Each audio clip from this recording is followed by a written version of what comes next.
जय हिंद दोस्तों, मैं हूं मेजर गौरवारी और आप देख रहे हैं मेजरली राइट। दो खबरें हैं दोस्तों, बिल्कुल अलग हैं लेकिन दोनों पाकिस्तान से जुड़ी हुई खबरें हैं। पहली खबर तो इंडस वाटर ट्रीटी की है। बड़ी इंटरेस्टिंग बात है, कोई डेवलपमेंट नहीं हुआ है वहां पे। एक पाकिस्तानी मंत्री ने एक बयान दिया है, बड़ा इंटरेस्टिंग बयान दिया और उसकी छीछालिद्दर हो गई है पाकिस्तान में। भाई साहब, जिस तरीके से उस मंत्री को, मतलब आप समझ लीजिए कि उनकी टॉक शोज में, उनकी डिबेट शोज में जिस तरीके से उस मंत्री को घसीटा गया है, जिस तरीके से उसको घसीटा गया है, जिस तरीके से उसको जलील करा गया है, सिर्फ एक बात उसने बोली है, मैं पढ़ के आपको बताता हूं। बड़ी इंटरेस्टिंग चीज है, ये वीडियो देखिएगा। देखिए, मंत्री का नाम है, ये फेडरल लॉ मिनिस्टर है, जो उनका कानूनी मामलों का मंत्री है। इसका नाम है आजम नसीर तारर। आजम नसीर तारर का यह कहना है कि इंडस वाटर ट्रीटी के तहत जो 1960 में पाकिस्तान और भारत ने साइन करी थी, उसके तहत रावी नदी का जो पानी है उसका पूर्णतः अधिकार जो है वो भारत के पास है। समझ गए आप? 1960 में इंडस वाटर ट्रीटी साइन करी भारत और पाकिस्तान ने, और रावी नदी का पूरा पानी एक्चुअली भारत का है, पाकिस्तान का नहीं है। फिर आगे चलते हुए उन्होंने ये बोला है कि the right to water on the Ravi belongs to India and we can not interfere with it. हम उसमें दखलंदाजी नहीं कर सकते हैं। और चल के उन्होंने यह भी बोला है कि आप इंटरनेशनल कोर्ट ऑफ जस्टिस में भारत के खिलाफ जा नहीं सकते हैं, क्योंकि यह पूरा मामला इंडस वाटर ट्रीटी से गवर्न्ड है। आप साइन कर चुके हैं, आप साइन कर चुके हैं। और आपने तब साइन करा था 1960 में, जब भारत इतनी बड़ी इकोनॉमी भी नहीं थी, इतना बड़ा मार्केट नहीं था, तब इतना हिंदू और यहूदी साजिश भी नहीं करते थे, राह भी नहीं बनी थी। राह तो बाद में बनी है, उस समय कुछ नहीं था, तब आप लोगों ने साइन करा। अब ये देखिए ना, बात ये है कि ये तारड़ साहब जो हैं, इन्होंने एक लॉजिकल बात बोली। इन्होंने बोला, साहब देखो, मैं लॉ मिनिस्टर हूं, ये इंडस वाटर ट्रीटी है, ये भारत के सिग्नेचर हैं, पाकिस्तान के सिग्नेचर हैं, जो भी उन अधिकारियों ने साइन करे होंगे, और ये कहती है कि साहब रावी नदी का पाकिस्तान से कोई लेना देना नहीं है। अच्छा, प्रॉब्लम यह है पाकिस्तानियों के साथ कि जैसे इंडस वाटर ट्रीटी के तहत अब नदियां तो हैं, नदियां हैं। अब बोला कि साहब ये नदी भारत में, ये पाकिस्तान। अब बोला कि साहब हमें इतना पानी चाहिए, बाकी आप ले लो, बाकी आप ले लो। इंडस वाटर ट्रीटी के तहत ऐसा नहीं है कि आपको वो पानी देना है, राइट? अगर मेरे घर में 4 सदस्य हैं और मेरे घर में 6 सदस्य का खाना बन रहा है, तो वेस्ट ना जाए, इसलिए हम नेबर को हमने बोला कि ठीक है साहब, ये ताजा खाना है, फ्रेश खाना है, जूठा नहीं है, आप खा लो अगर आप खाते हो। पर इसका मतलब यह नहीं है कि पड़ोसी का उस खाने पे अधिकार है। आप समझ रहे हैं मेरी बात? तो भारत ने नदियों का पानी पाकिस्तान को दिया है, जो भारत को नहीं देना चाहिए था। उसमें भी पाकिस्तानी मीडिया झूठ बोलता है, झूठ की घुट्टी पिलाते हैं ना। जब पाकिस्तान में बच्चा छोटा होता है तो उसके मुंह में 2-3 चीजें डालते हैं झूठ, कि बड़ा हो के फिर वो ऐसे फन फुफकारे सबके सामने। एक तो ये झूठ है कि साहब जब भारत में बहुत पानी होता है, बहुत ज़्यादा बारिश हो जाती है, तो भारत ने डैम बना रखे हैं, फिर भारत जो है वो पानी छोड़ देता है और उससे पाकिस्तान में बाढ़ हो जाती है। अल्हम्दुलिल्लाह बाढ़ हो जाती है। जब भारत में पानी नहीं होता है तो भारत फिर पानी ब्लॉक कर देता है, तो पाकिस्तान में सूखा आ जाता है। यानी कि पाकिस्तान में बाढ़ आए या सूखा आए, गलती भारत की है। समझ रहे हैं आप? मैटर समझ रहे हैं आप? यानी कि पाकिस्तान में बाढ़ आए, सूखा आए, भूकंप आए, सुनामी आए, पाकिस्तान में कुछ आए, वो गलती भारत की ही है। अच्छा, पढ़ाई लिखाई, अब ये तारड़ साहब जो हैं थोड़े से पढ़े लिखे टाइप के, ये लॉ मिनिस्टर है पाकिस्तान के, जाहिर सी बात है, कुछ क्वालिफिकेशन होगा, कुछ एजुकेशन होगा, कुछ एक्सपीरियंस होगा, तब इनको बनाया लॉ मिनिस्टर। अच्छा जी, जब इन्होंने बोला कि रावी नदी का पानी जो है उस पर पाकिस्तान का 1% भी अधिकार नहीं है, और सिर्फ अधिकार की बात नहीं है, आप भारत को इस मामले में लड़के इंटरनेशनल कोर्ट ऑफ जस्टिस पर भी नहीं ले जा सकते, क्योंकि आपने लिख के दे दिया है उनको। तो लोगों ने बोला कि यार ये तो गद्दार है, ये तो काफिरों की तरफदारी कर रहा है। अब ये देखिए, मैं आपको कमेंट बताता हूं। पाकिस्तान तहरीक इंसाफ के MNA, member of national assembly, जो मेंबर ऑफ पार्लियामेंट है, जरताज गुल ने बोला है कि आपने तो भारत का राइट जो है, भारत का अधिकार है रावी नदी के ऊपर, ये आपने मान लिया। अरे तारड़ कौन होता मानने वाला यार? राइट मान लिया, राइट तो था। इंडस वाटर ट्रीटी पढ़ लो। अच्छा, पढ़ते हैं नहीं ना, इन्होंने 370-35 से पढ़ा, ना इन्होंने सीए पढ़ा, ना इन्होंने एनआरसी पढ़ा, ना इन्होंने जो प्लेबिसेट वाली चीजों के वो देते ना हवाला, कि यूनाइटेड नेशन सिक्योरिटी काउंसिल का रेजोल्यूशन है, प्लेबिसिट होना चाहिए कश्मीर, ना इन्होंने वो पढ़ा इन्होंने कुछ नहीं, बकवास पूरी करवा लो। आप पूछो पाकिस्तानी एंकरों ने, तो तुम्हें पढ़ा है किसी ने? किसी पाकिस्तानी एंकर ने? एक ने। और खासतौर से वो, मैं उस लेडी का नाम नहीं लूंगा, जहरीली नागिन, everybody knows who she is, उससे पूछो कि बहन आपने पढ़ा है? देखो, भारत के खिलाफ नफरत फैलाओ, मैं मना नहीं कर रहा, मैं पाकिस्तानियों से कहता हूं कि भारत के खिलाफ नफरत फैलाओ। मैं भी तो पाकिस्तान के खिलाफ नफरत करता हूं यार, हर रोज करता हूं मैं, आप भी करो, लेकिन पढ़ लिख के, थोड़ा सा पढ़ लो, थोड़ा सा इंटेलिजेंट बन जाओ, थोड़ा सा फैक्ट्स एंड फिगर्स के साथ नफरत फैलाओ, तो फिर उसमें तड़का अलग लगता है।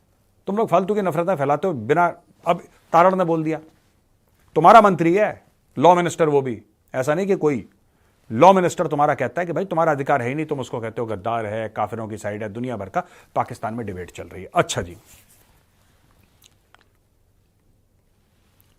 Tarar mention that India wants to exit the Indus water treaty. Bharat Indus water treaty से कह रहा है कि हम एग्जिट करना चाहते हैं। छो, हम नहीं मानते, भागाओ। लेकिन इंटरनेशनल कोर्ट ऑफ जस्टिस ने रोक रखा है और यह भी बोला है कि wars have been fought between two countries over water related issues. ये भारत और पाकिस्तान की बात नहीं कर रहे, जनरली बात कर रहे हैं कि पानी के ऊपर जंग हो चुकी है। फिर उन्होंने ये शाहपुर कांडी बैराज के ऊपर बात करी है कि भाई भारत ने कंप्लीट कर लिया है, which holds the flow of river Ravi to Pakistan. अब ये देखे ना, भारत ने एक बैराज बनाया, ठीक है, शाहपुर कांडी बैराज बनाया। शाहपुर कांडी बैराज ने पाकिस्तान में जाता हुआ रावी नदी का पानी रोक दिया। तो लोगों ने बोला, साहब देखो भारत ने रोक दिया, भारत ने रोक दिया, भारत को बोलो, केस करो भारत के ऊपर, भारत ने कैसे कर दिया, हिंदुओं ने साजिश कर दी। तब तारड़ ने बताया कि बेवकूफ के बच्चों, इंडस वाटर ट्रीटी पढ़ लो, रावी नदी के एक बूंद पर पाकिस्तान का अधिकार नहीं है, एक बूंद पे। तुम किस बात की लड़ाई लड़ रहे हो यार, यहां पे टीवी स्टूडियो में उछल रहे हो बंदर की तरह। अच्छा जी दोस्तों, ये तो पहली खबर थी, लेकिन दूसरी खबर और भी दिलचस्प है। ईरान के राष्ट्रपति जो कि पाकिस्तान की विजिट में हैं, ठीक है, इब्राहिम रईसी है उनका नाम। ये भाई साहब गए और उन्होंने बड़ा एक तड़कता भड़कता ईरानी भाषा में, यानी कि फारसी भाषा में एक इन्होंने भाषण दे दिया सबके सामने, तड़कता भड़कता भाषण। वो भाषण था क्या? भाषण वाज दिस, दैट दुनिया की कोई भी ताकत, ये देखिए, दुनिया की कोई भी ताकत पाकिस्तान और ईरान के ताल्लुकात को चोट नहीं पहुंचा सकती, हार्म नहीं कर सकती, नुकसान नहीं पहुंचा सकती, दुनिया की कोई भी ताकत। ये इतना बड़ा झूठा आदमी, और पाकिस्तानी शहबाज शरीफ इतना झूठा, ये एक दूसरे को बम मार रहे थे 1 महीना पहले। इन्होंने, पाकिस्तानियों ने बम मारा सिस्तान बलोचिस्तान में, उसके 2 दिन पहले इन भाइयों ने बम मारा था बलोचिस्तान के अंदर। बलोचिस्तान दोनों तरफ है ना, पाकिस्तान में भी ईरान में भी। ये एक दूसरे को बम मार रहे, ये एक दूसरे के यहां से एम्बेसडर अपने हटा रहे, ये एक दूसरे के खिलाफ आतंकवादी संगठन बना के एक दूसरे के मुल्क में ब्लास्ट करवाते हैं, लोगों की हत्याएं करवाते हैं, और यहां पे सबके सामने बैठ के कसमें खा रहे हैं। ये भाई साहब जाते हैं लाहौर, कराची, और कहते हैं कि नो पावर ऑन अर्थ, दुनिया की कोई भी ताकत पाक ईरान के ताल्लुकात जो हैं उनको, जिसको कहते हैं, चोट नहीं पहुंचा सकती, उनको इंपैक्ट नहीं कर सकती, इट नथिंग कैन हर्ट। ठीक है जी। फिर रईसी ने बोला कि Israel will be annihilated if it attacks Iran.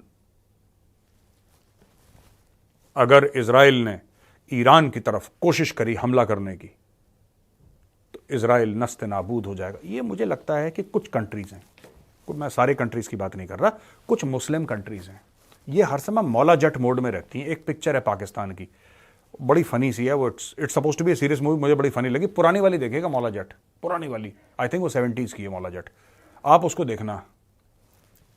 उसमें एक मौला जट है, एक नूरी नत है, नूरी नत विलेन है, मौला जट उसका हीरो है। एक तो पहले मौला जट का हेयर कट देखना, आप उसका हेयर कट जरूर देखना मौला जट का। बस वही धोती लंबी सी, वो तहमत टाइप की नहीं होती लुंगी, वो पहन के और कुर्ता पहन के, और ऐसे बिल्कुल साधना कटे उसका सीधा, हाथ में लाठी लेके, वो गंडा सा टाइप का लेके, और वो कहता है ओए मौलिया, ओए नूरिया, बस ओए ओए ओए ओए ओए ओए। 15 मिनट तक एक दूसरे को गाली देते। लड़ोगे कब यार, लड़ोगे कब? ऑफिस जाना है, टाइम हो रहा है भाई, लड़ोगे कब? फिर जाके कुछ दो चार हाथ पैर मारे। पूरी पिक्चर में सिर्फ डायलॉग बाजी। यही पाकिस्तान का ट्रू कैरेक्टरिस्टिक है। लड़ाई कम है मौला जट में, डायलॉग बाजी बहुत ज्यादा है। ये कुछ कंट्रीज हैं, खासतौर से मुस्लिम कंट्रीज, आप कभी भी देखना, उसमें ईरान है, उसमें पाकिस्तान है, उसमें मालदीव्स है। ये लोग बातें बहुत करते हैं, काम नहीं करते। अब ये क्या कह रहा है, ईरान, हम इजराइल को नस्ते नाबूद कर देंगे। ओ बाबा, तुम नस्ते नाबूद कर दोगे तो क्यों नहीं, किसका, गौरव वालिया परमिशन देगा तुम्हें? तुमने मुझे एप्लीकेशन लिख के दी है कि major Gaurav Walia, editor in chief Chanakyapuram, हम आपसे परमिशन चाहते हैं कि हम इजराइल को नस्ते नाबूद। मैं सोच के बताऊंगा, तुम रुक जाओ, होल्ड ऑन। ऐसा हुआ है क्या? सामने बैठा करो यार, तुम्हारी हिम्मत है तो। तुमने कोशिश करी थी, तुमने 300 मिसाइलें मारी, ड्रोन मारे, फूटा नहीं कोई, कुत्ता नहीं मरा, शीशा नहीं टूटा खिड़की का। तुम 300 की जगह 600 मार के देख लो, करके देख लो। और फिर बोला कि नहीं, हम पाकिस्तान को बड़ा सल्यूट करते हैं।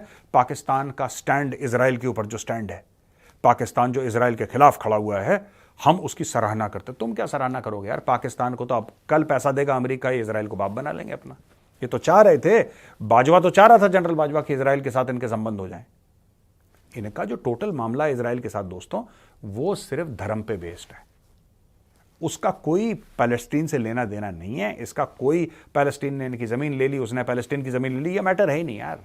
ये 1400 साल पुरानी लड़ाई है और ये सिर्फ धर्म पे ही हेट्रेड बेस्ड है जो ईरान फैला रहा है। और पाकिस्तान सिर्फ एक पिछलग्गू की तरह, बिकॉज पाकिस्तान अपने आप को कहता ना आइडियोलॉजिकल स्टेट।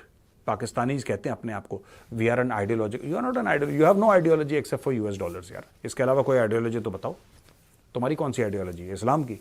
मुसलमान तुम ठीक नहीं हो, वहां तुमने सारी गड़बड़ें कर रखी है। मुसलमान बनना जैसे अरब में वैसे बनो ना यार, जैसे यूएई वाले हैं वैसे मुसलमान बनो, जैसे सऊदी अरब वाले हैं वैसे मुसलमान बनो, कि लोगों को लगे कि हाँ ऐसे होते हैं मुसलमान। When you look at a sheikh from UAE, जब आप किसी यूएई के अरब मुसलमान से बात करते हैं, आपको अच्छा ऐसे होते हैं मुसलमान, है ना? एक ऐसी फिर ऐसे होते हैं मुसलमान, एक पाकिस्तानी होते ऐसे होते हैं मुसलमान। Come on, have a heart यार।